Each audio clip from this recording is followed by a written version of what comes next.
Pakistan Foreign Minister Khwaja Asif has once again accepted his country's links with terrorism. Addressing a press conference, he said support to jihadi mindset had been created by the state. He, however, also tried to paint terrorism as a baggage of the past for Pakistan. The Foreign Minister said support to terror groups had been embedded in the Pakistani ethos.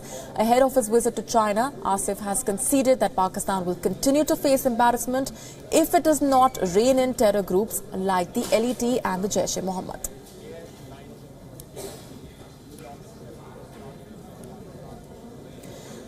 Let's go straight across to our Pakistan Bureau Chief Taha Siddiqui joining us from Islamabad for more on this. What else do we know as of now as far as those statements coming in is concerned, Taha?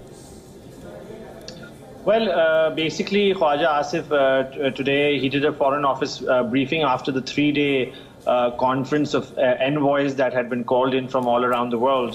So the Pakistani ambassadors had come in from across the world to sort of brief how to reach out to these different countries around the world in the sense that after Trump's policy. So basically the main aim was to devise a strategy and a narrative that will be formulated in the next coming days.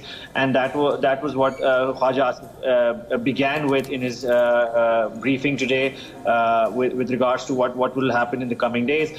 Specifically, he spoke about how these ambassadors will go abroad and set up a narrative which suits Pakistan, which Pakistan is sort of failing to establish internationally, and Pakistan is not the successes that Pakistan has in war on terror or the narrative Pakistan has on war on terror is not the one that the world shares with it, and this distance has to be sort of covered.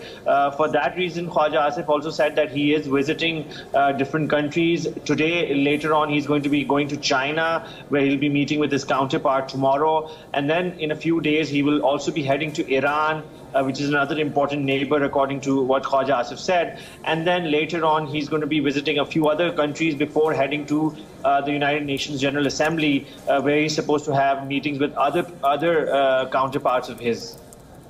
Right, Taha, the timing of these statements and, of course, that visit being extremely significant, coming in at a time when Pakistan has been facing worldwide condemnation. Is Pakistan jittery? Are these signs of nervousness coming in from Islamabad?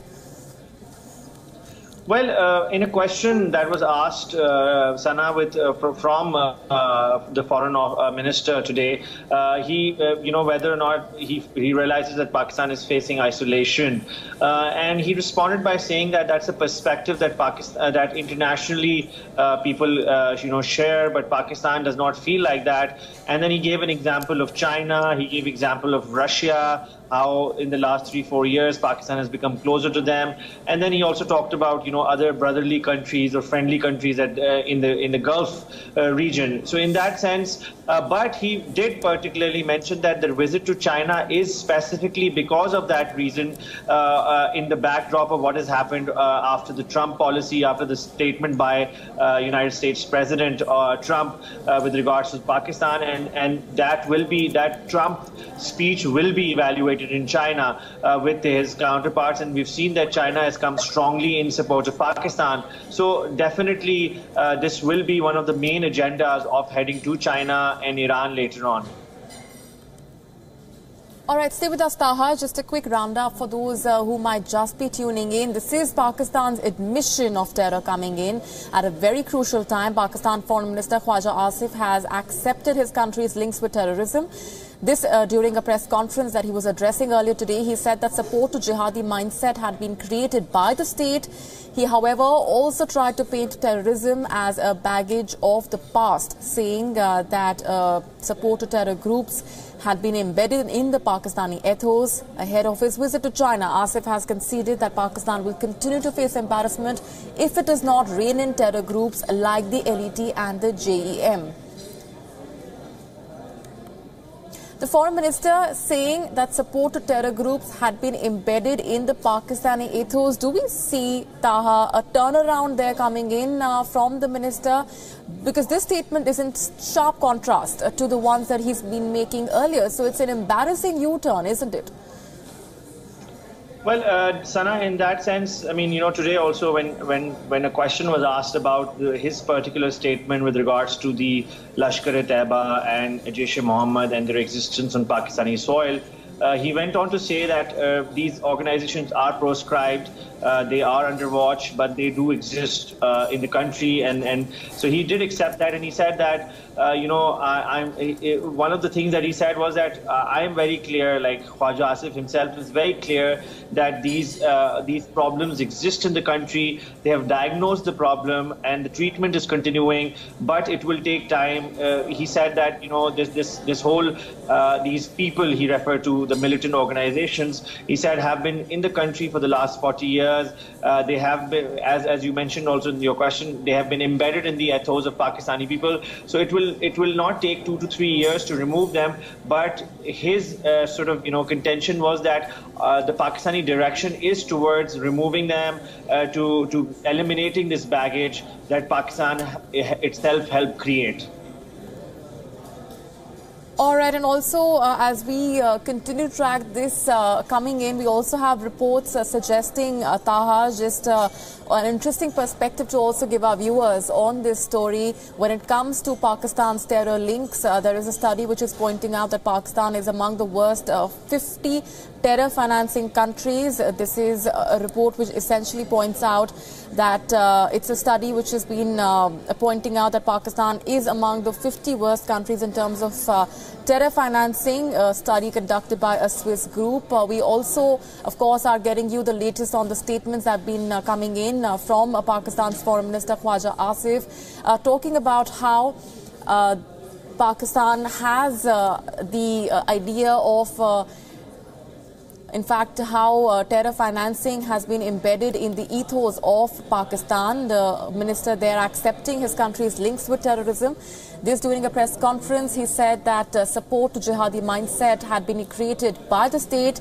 He, however, also tried to paint terrorism as a package of the past for Pakistan. The foreign minister saying that support to terror groups had been embedded in Pakistani ethos. Ahead of his visit to China, Asif has conceded that Pakistan will continue to face embarrassment if it does not rein in terror groups like LET and JEM.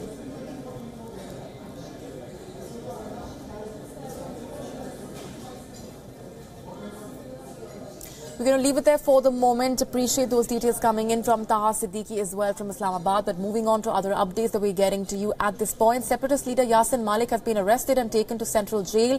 Hurriyat leaders, including Yasin Malik, were planning to go to Delhi and court arrest outside the NIA office. Earlier, Mirwaiz Omar Farooq had been put under house arrest.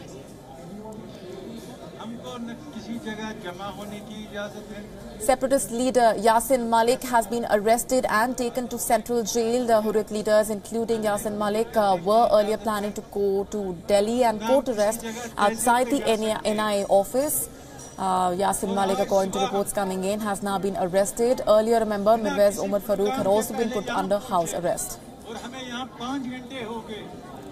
NIA's terror funding crackdown continued, meanwhile, with raids being conducted on more separatist leaders across Kashmir. The NIA conducted raids at the residence of separatist Saeed Agha Hussain in Budgam district of central Kashmir. Several other separatists, including Ghulam Nabi Zumji, Zamir Sheikh, have also been raided. Raids are underway at 8 locations in Kashmir and 1 in Delhi. Remember, NIA had conducted raids at various locations in Kashmir and Delhi yesterday. The Indian Army has stated that stone pelting incidents have gone down as a result of the ongoing crackdown on separatists in the valley. Meanwhile, reports suggesting that key Kashmiri separatist leaders Saeed Ali Shah Gilani, Mirwaiz Omar Farooq and Muhammad Yasin Malik will fly to Delhi on Saturday and ask the NIA to arrest them. Earlier, the Lieutenant General Diambu of Northern Command lauded the NIA for conducting the raid and said that it has brought down stone pelting incidents in the valley. Let's go straight across to our correspondent Khalid Hussain joining us for more on this. What more details do we have, Khalid? Well, a few hours back, the Jammu Kashmir Liberation Front chairman Muhammad Yasin Malik has been arrested from his office, and earlier this morning Mirwaiz Omar Farooq was put under house arrest, and Saeed Ali Shah Gilani, another separatist leader and chairperson of Hurriyat Gilani group, is already house arrest. 3 of them had yesterday said that they will fly to Delhi and protest in front of NIA headquarters and will quote their arrest because they were saying that their people are being harassed by the NIA. But to file the plans of separatists, this step has been taken by the government, and 3 of them has been stopped for doing this and flying to Delhi. Yasin Malik has been arrested and taken to the central jail, while 2 others, Mirwais Farooq and Saeed Ali Shagilazi, has been put under house arrest. Let me tell you here that today also, on second consecutive day, raids are going on. There are 9 places in Kashmir where NIA is conducting raids. Out of 9 places, there are 3 top Hurriyat leaders, Gilani group, and other Hurriyat leaders who are being raided, and documents are being collected by NIA. We have seen today a big sort of Shia community and a Hurriyat leader, Sayyid Aga Hassan, also been raided in Badgaam district, where some documents and investigation is owned by the NIA. So this is a step from state government to protect the separatists to go to Delhi and stage a protest in front of NIA headquarters. Yasin Malik has been arrested and other 2 are being house arrested in their homes.